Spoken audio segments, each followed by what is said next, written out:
series to be handed down as special grand jury investigation. Grave robbing in Texas is this hour's top news story. An informant led officers of the Muerto County Sheriff's Department to a cemetery just outside the small rural Texas community of Newt early this morning. Officers there discovered what appeared to be a grisly work of art, the remains of a badly decomposed body wired to a large monument. A second body was found in a ditch near the perimeter of the cemetery. Subsequent investigation has revealed at least a dozen empty crypts, and it's feared more will turn up as the probe continues.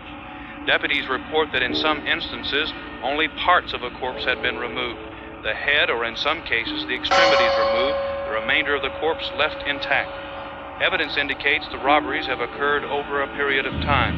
Sheriff Jesus Maldonado refused to give details in the ghoulish case and said only that he did have strong evidence linking the crime to elements outside the state.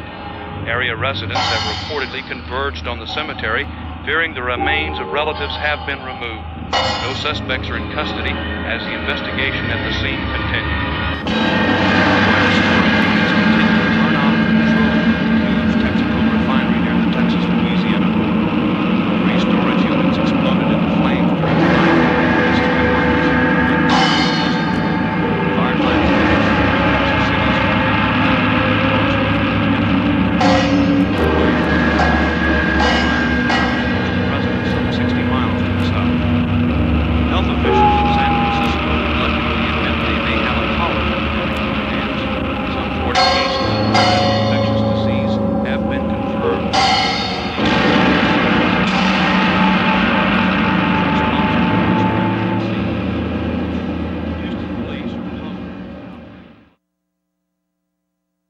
The film which you are about to see is an account of the tragedy which befell a group of 5 youths, in particular Sally Hardesty and her invalid brother Franklin.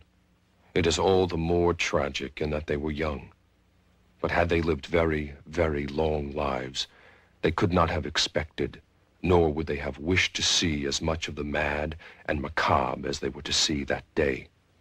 For them, an idyllic summer afternoon drive became a nightmare. The events of that day were to lead to the discovery of one of the most bizarre crimes in the annals of American history, the Texas Chainsaw Massacre.